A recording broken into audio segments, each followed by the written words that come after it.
The Department of Homeland Security has the mandate since the Obama era for securing our election infrastructure.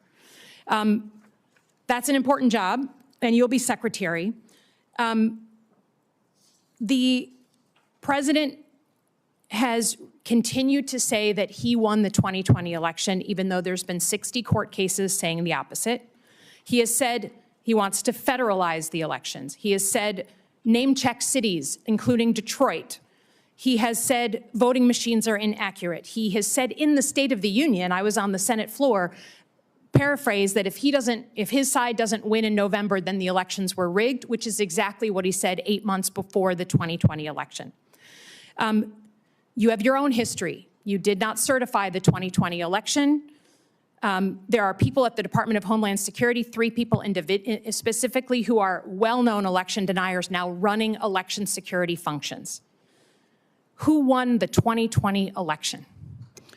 Ma'am, we know that President Joe Biden was sworn into office. He was the president for the last 4 years. But I do believe won the election? My job as Department of Homeland Security Secretary will be to make sure that we assure that the elections are fair and people can trust them. Questions over election security, immigration enforcement, and public trust took center stage during this Senate Homeland Security Committee hearing. Senator Elissa Slotkin pressed the nominee on ICE reforms, the 2020 election, and the federal government's role in protecting future elections. Here's the full exchange. I think, in general, your position or your future position as Secretary of Homeland Security sits at like the fulcrum of these big issues we're having as a country, just big cultural issues. The use of law enforcement in our streets and where our rights begin and end, and then our elections, our democracy. And given the importance of that, I think it's important that we state really clearly where you are on those 2 issues. I think first and foremost on the use of ICE. My state voted for Donald Trump in 2024. A lot of people supported the president's immigration agenda, but then they watched with their own eyes, not filtered through a news source. They watched with their own eyes American citizens killed in their streets for protesting. They saw children caught in the crossfire and being tear gassed. They saw people randomly being pulled out of their cars and walking down the streets because they happened to look like they could be an immigrant and checked for their papers, which for many of us has a real history. They have seen law enforcement go into people's homes without a judicial warrant for a country that was invented because we were being oppressed by a foreign force that demanded entry into our homes.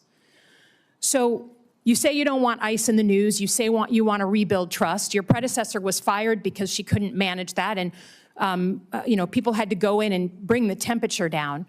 Can you, without other words, just state clearly what you'd be willing to do to fundamentally reform ICE and put into law to do so, since that trust is gone? Ma'am, as you know, I can't make the law. You guys make that for me. But you're going to be the secretary. Yes, I agree, but I can't make the law. I can work within the parameters. No, but tell us what you'd be willing to put into law. So right now, the law that I work into is your guys' decision. We'll work through that. But I do believe there is a better approach. And I think working with municipalities, I would love to see ICE become a transport more than the front line. If we can get back into just simply working with law enforcement, we're going to them and we're picking up these criminals from their jail. One, we're going to reimburse them for having the person there. And have partnership is vitally important. I don't think there needs to be a law to change that. I think I can work within what is there. But there's an approach that can happen, but we got to have partners. Yeah, I understand. But we're not going to agree to this here, but I would just say the ability, the trust is gone, and not just with Democrats. That's why we're here. That's why your predecessor was fired. And there needs to be fundamental reform of this law enforcement agency. And I think that the public writ large is crying out for that. Let me turn to elections. Senator, let me turn to elections.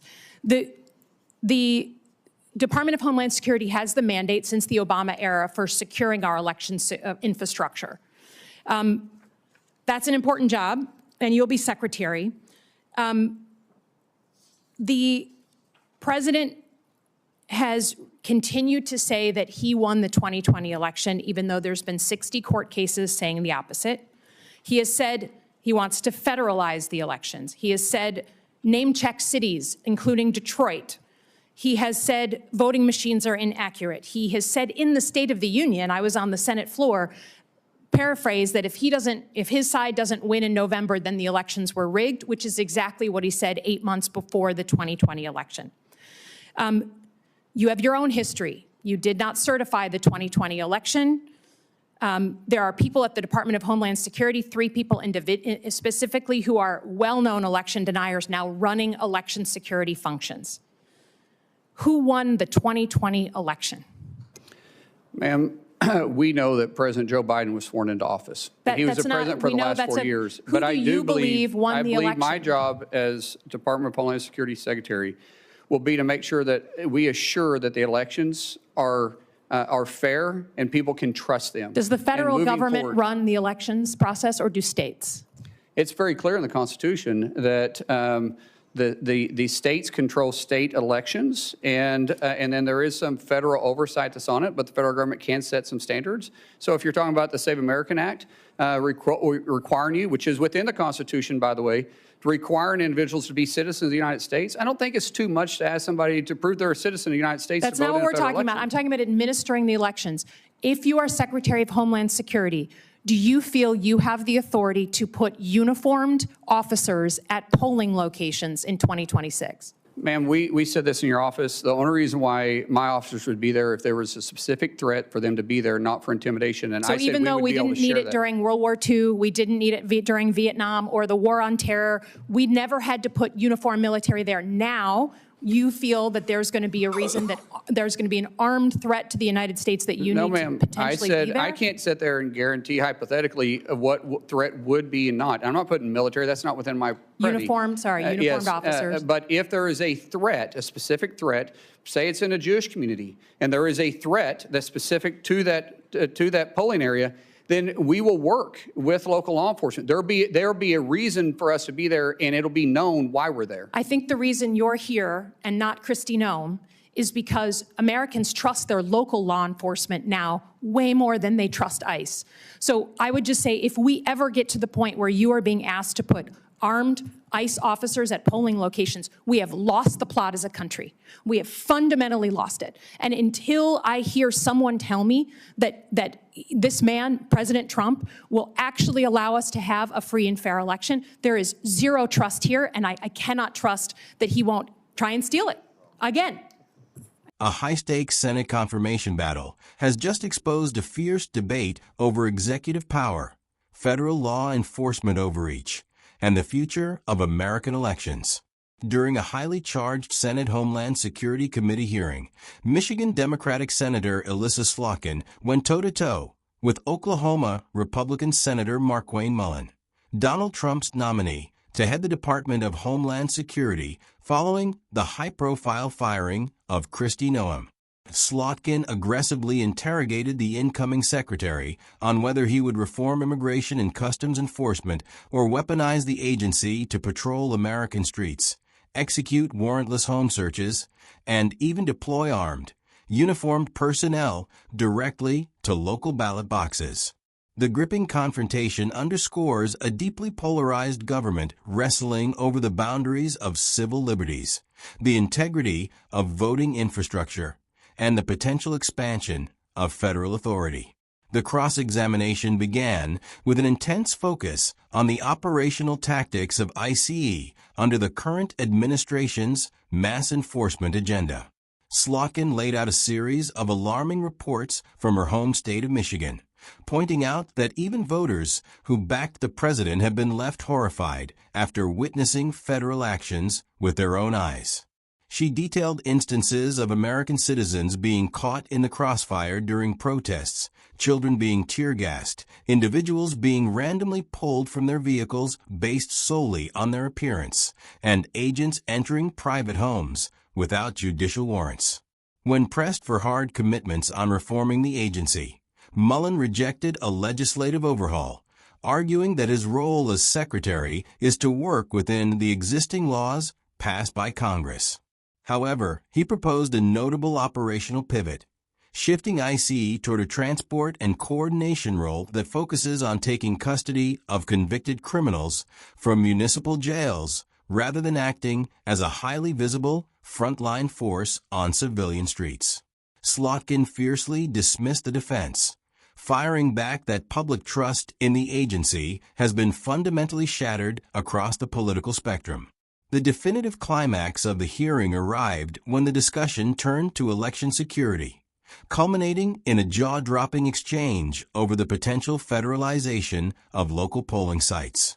Slotkin fiercely interrogated Mullin over his personal history of refusing to certify the 2020 presidential election results, pointedly asking the nominee to state on the record who won that election.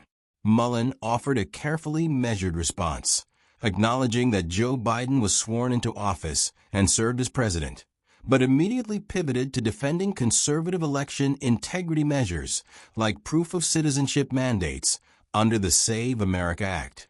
The exchange reached a fever pitch when Slotkin demanded a definitive answer on whether DHS would deploy uniformed, armed officers to polling locations in upcoming cycles. Mullin refused to rule it out entirely, asserting that federal officers would only be present in response to a verified, specific threat, such as a direct safety hazard near a minority or religious community, and explicitly not for the purpose of voter intimidation. Slotkin delivered a blistering closing warning, stating that if the United States ever reaches a point where armed federal agents are patrolling local ballot boxes, the nation has fundamentally lost the plot, leaving the committee room in a state of stark partisan division over the fragile future of free and fair elections.